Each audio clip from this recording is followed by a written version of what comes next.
Hi. Hi, Rachel. How are you Hey, today? I'm good. And you?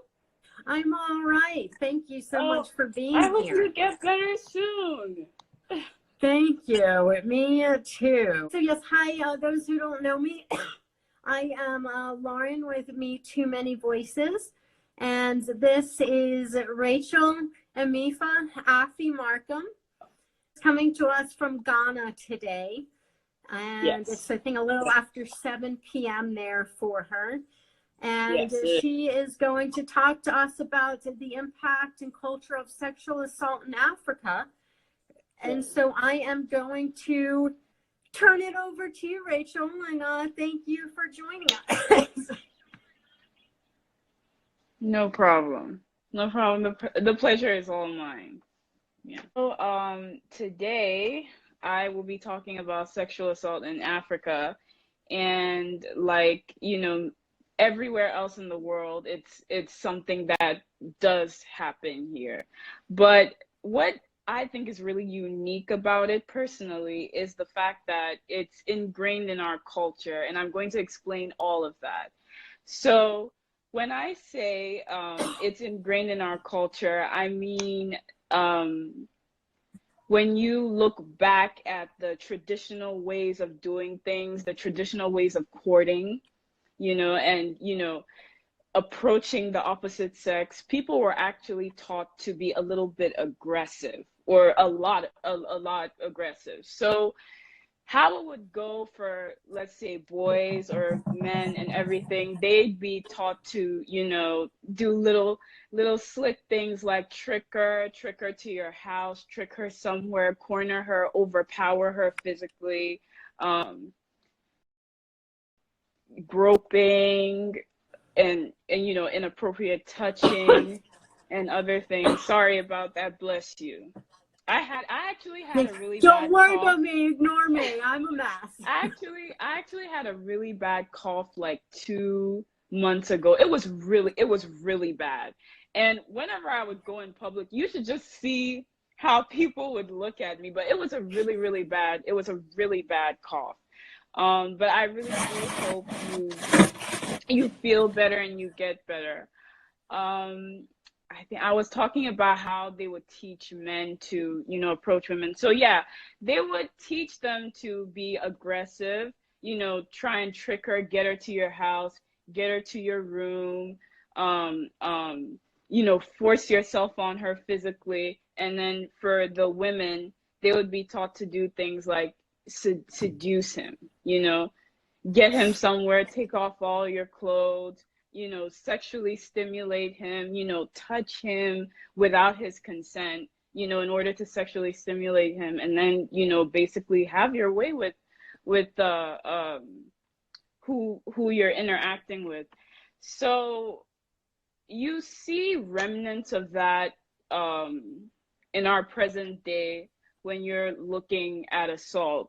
So, some people still practice the old way of doing things, you know, touch her or touch him or seduce or tempt him, and it's a problem because when you have things happen to you and then you experience things and you try and get help, for it, like maybe law enforcement and things like that. Yes, we have the rules, we have the laws that protect people against sexual assault, but we don't enforce them. And unfortunately, our societies are societies that participate in victim blaming and victim shaming. What was she wearing? What time was it?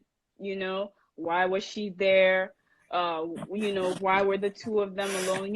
The regular things that you hear, outside. And I'm actually a Ghanaian American, so I've seen and learned, how it is over in the States. And then, sometimes I compare it to over here.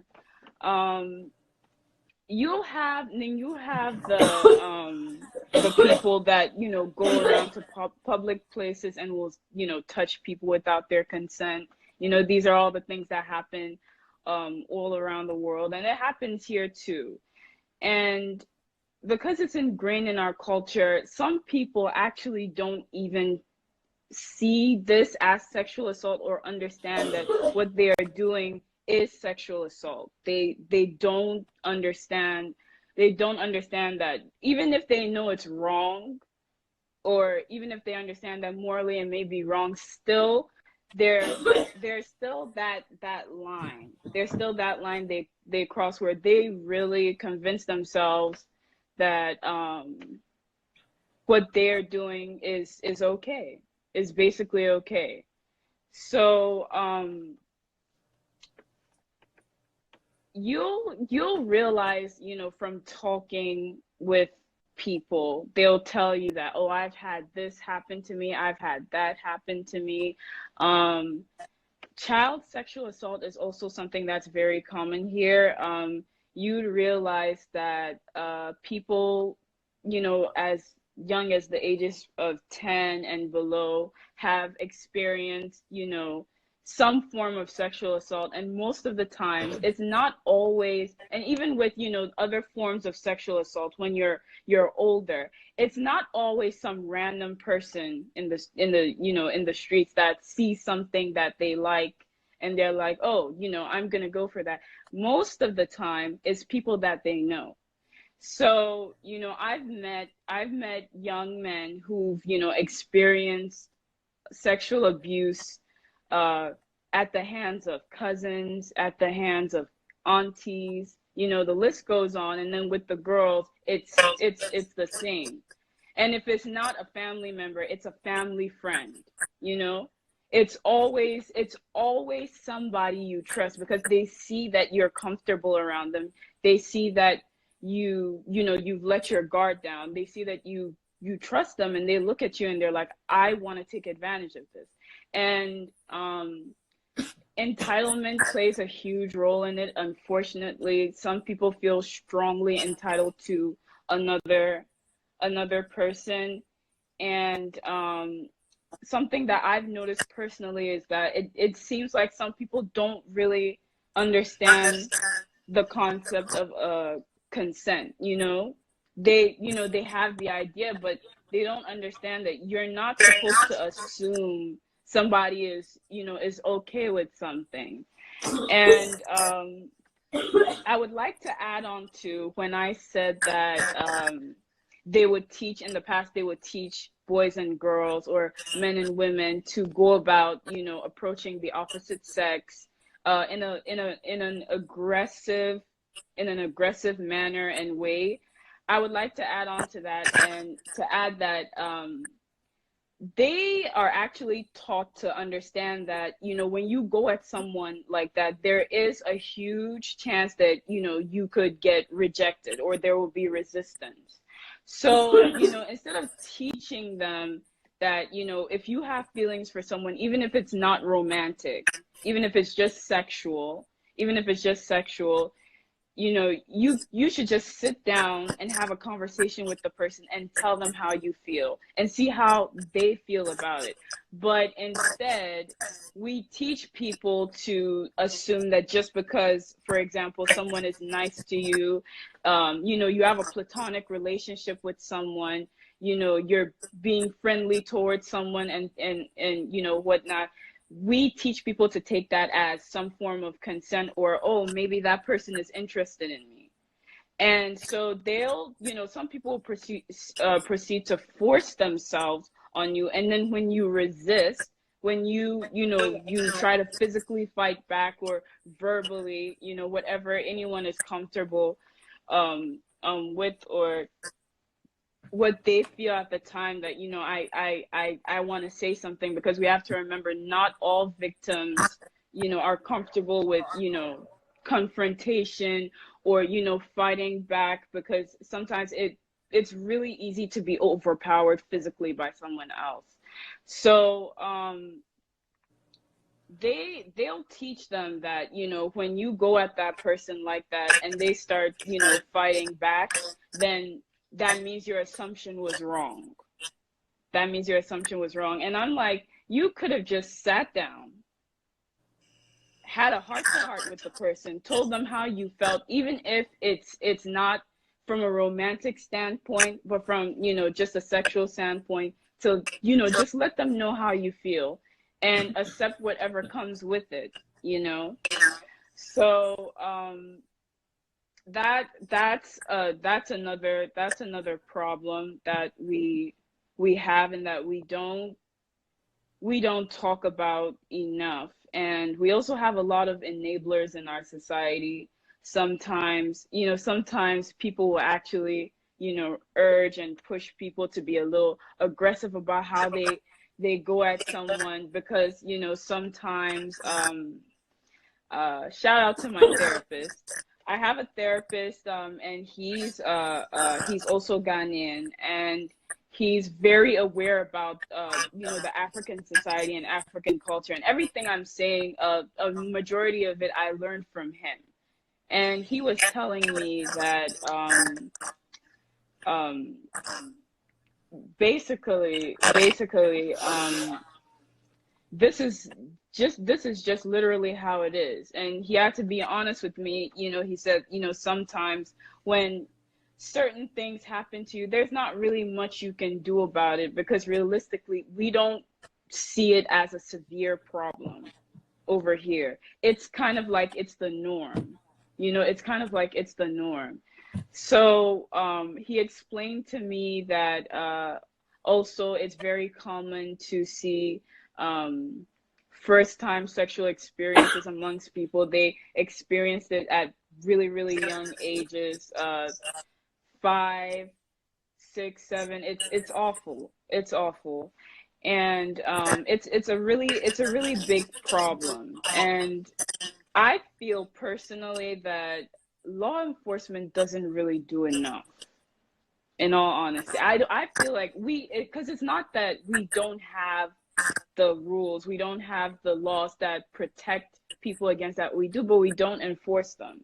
You know, you can go, to the police station and, report something, as a female. And exactly, Carrie, they always blame the victims. They always blame the victims. What were you wearing? What were you doing there? What time was it? You shouldn't have been there with that person, forgetting that, maybe that wasn't how that individual always behaved when they were around, someone. So, predators definitely over here, they'll definitely accommodate you. They'll make you feel comfortable around them. They'll make you feel at home. They'll be very hospitable. They'll be very friendly and nice. And the moment they see that uh, um, you've dropped your guard, they'll go at you. They'll go at you. So you have to be extremely, vigilant. You have to be very careful. And I also feel like we have a very hypersexual, society.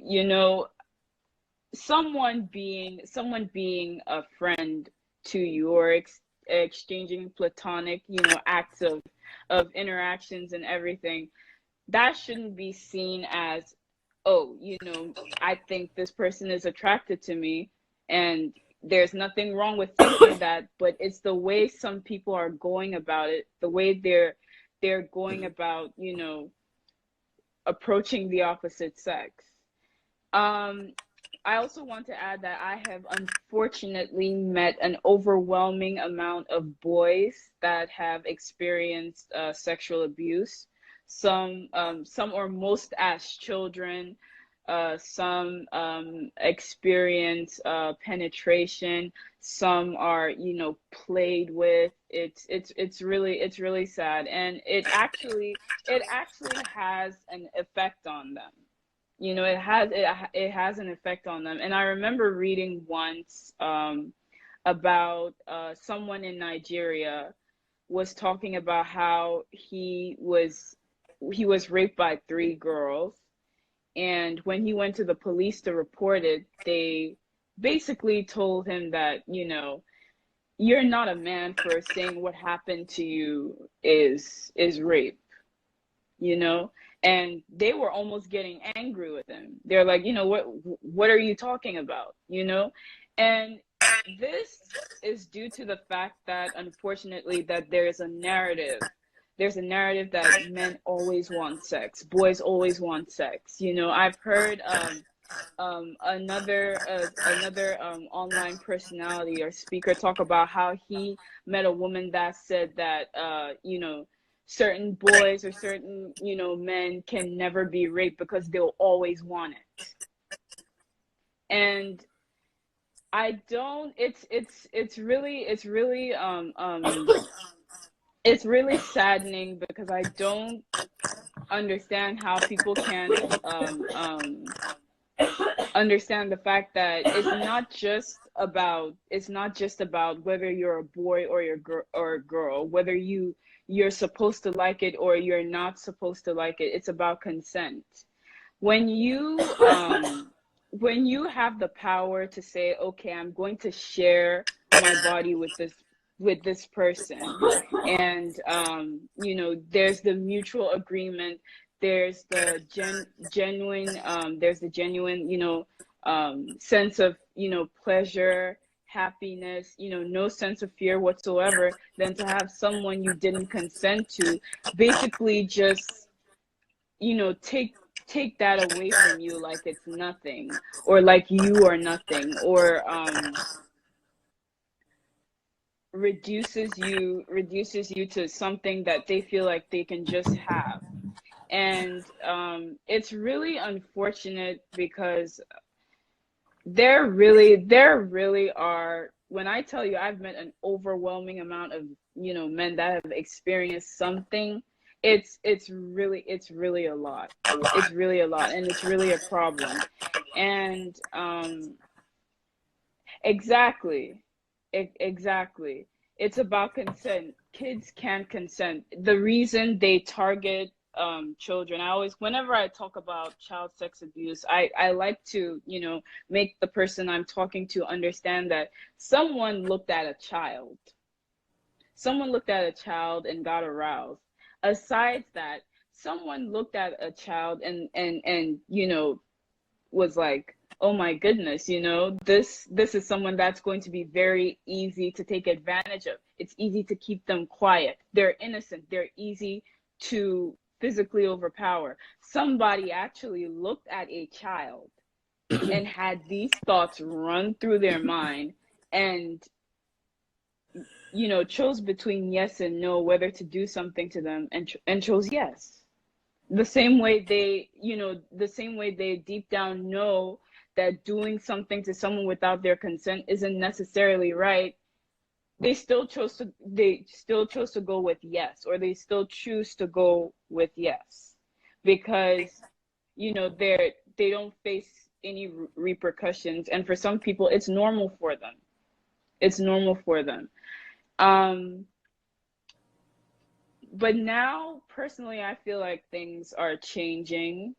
I feel like people are a lot more vocal now, about expressing their feelings about, the whole topic of sexual assault, and then being assaulted. There's a steady, festering, growing, uprising against it, and against people who go around, just feeling like they can just do anything to anyone, and not face any repercussions for it. Um, I personally hope that something can be done about the laws that we have that do exist, because the laws are there.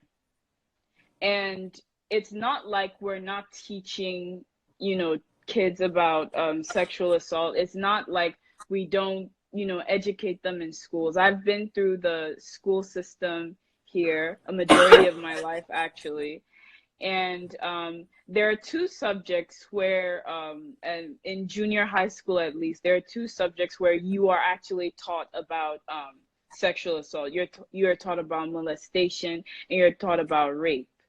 And these subjects are, the first one used to be called citizenship education, I believe, but now it's called social studies. And the second subject would be religious and moral education. So, you study these topics. They are mandatory.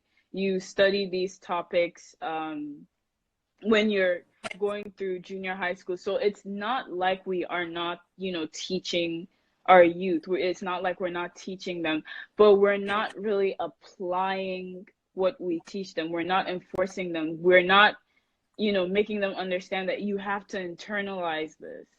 And I think it's the same with,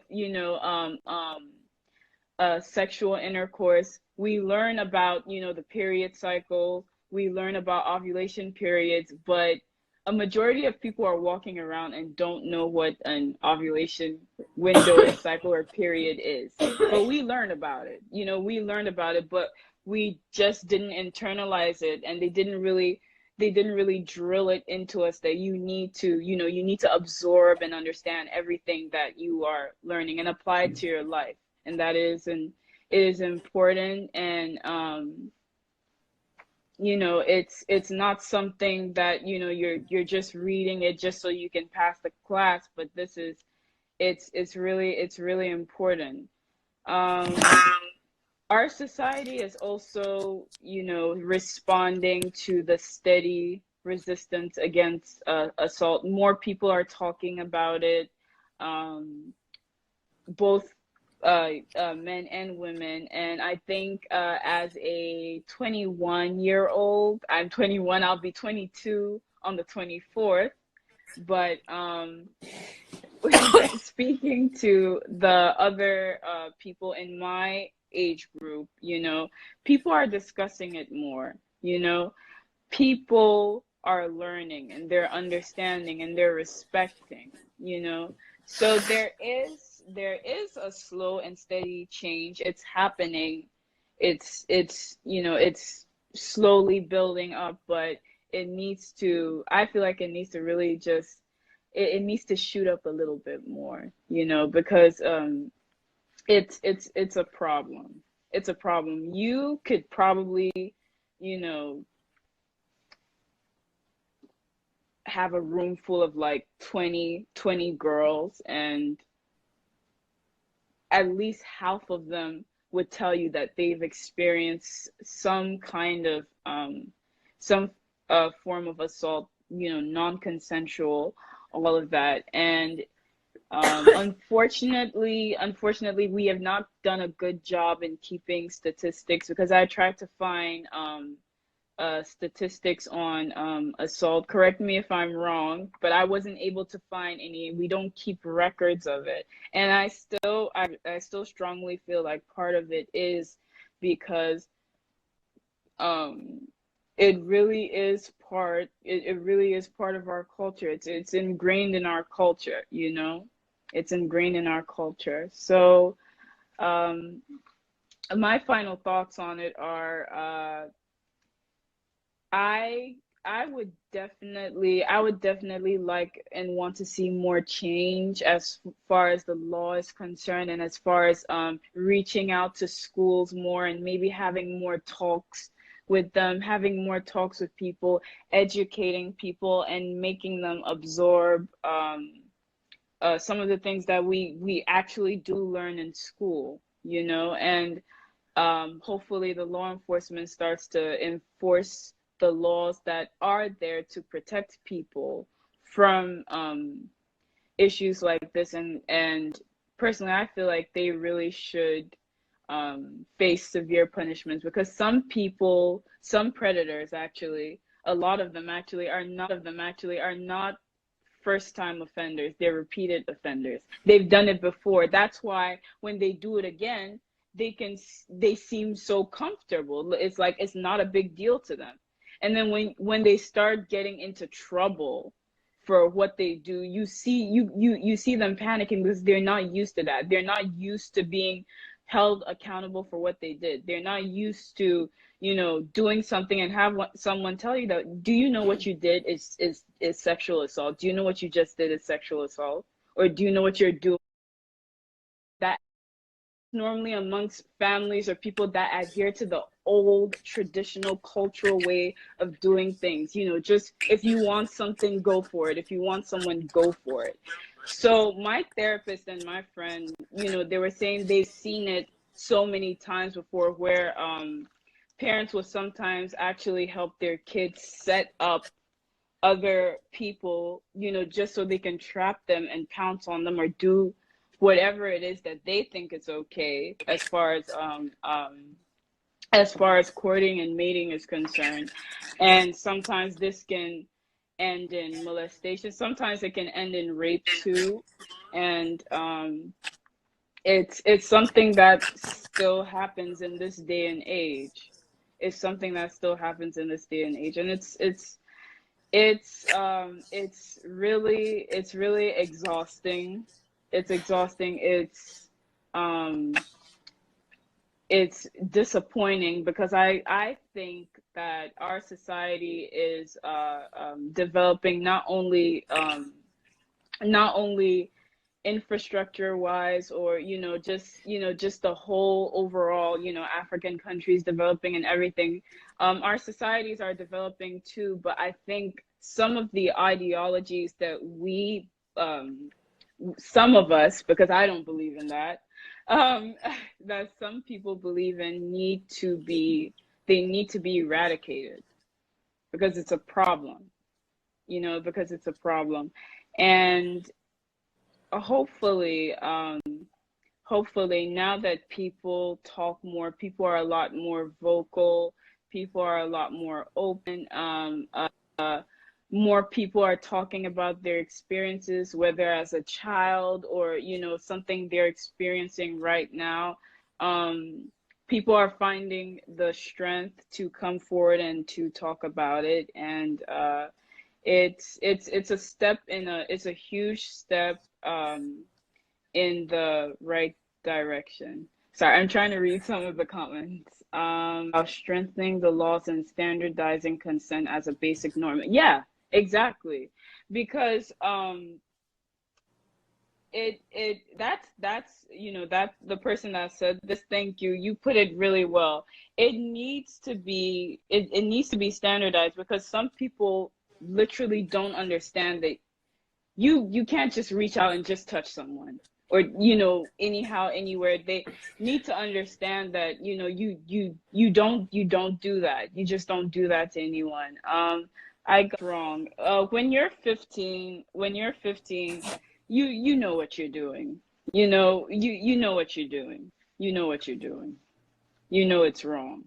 As far as it's non-consensual, and that's a child, that's a minor. That is wrong. That is wrong on so many different fronts. I'm still going through the comments. Me, I am a student and working for women in Pakistan sexual abuse. Some take it as a tradition. You need to break the individual's virginity first. Yes, I've heard of that before. It's really a shame. It's really a shame. Understand the long-term effects this will have on children and then grow up to be adults. This needs to be talked about more. Yes, that is true. We were lacking in the mental health department, but now people are talking about mental health more, the importance of it, educating people on depression, and getting people to open up about the issues that they have. Because over here, I think we do a little bit of a bad job when we handle people that are, going through things. We'll tell them things like, oh, you'll get over it, or you should get over it, or you should just, you can just pray it away. And there's nothing with praying, but people need to understand that depression, things like depression, bipolar disorder are they're very much physiological as much as they are mental and psychological. These imbalances in your brain actually affect you as an individual and how you go about your normal day, and mixing with people. And unfortunately, some people that experience sexual abuse as children grow up to be sexual predators themselves.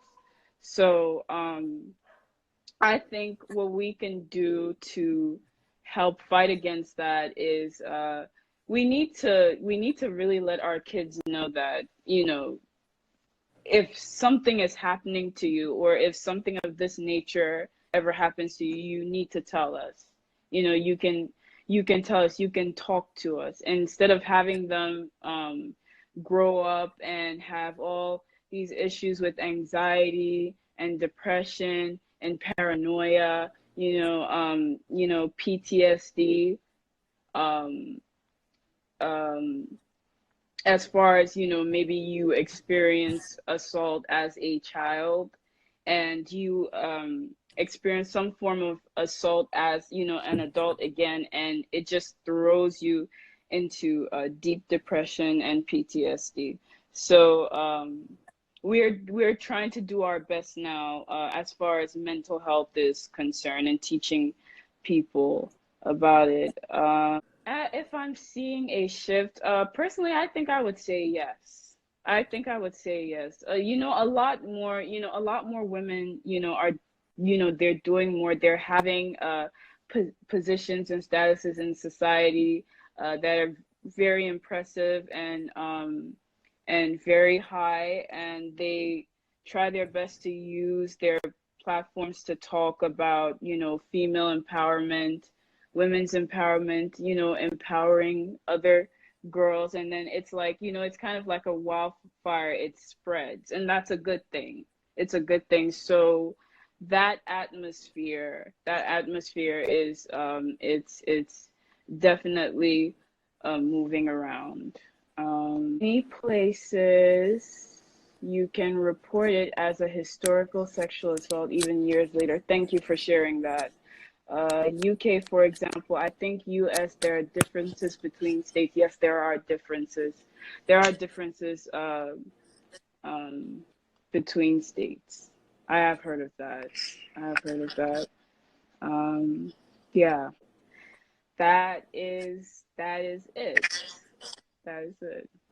I learned a lot, and it was definitely very enlightening and interesting and Yes. empowering. Often at the same time, I really do feel like we all learned a lot, and you are so eloquent and Thank you. knowledgeable. I feel very lucky that we were able to have this conversation with Me you. too. Me too.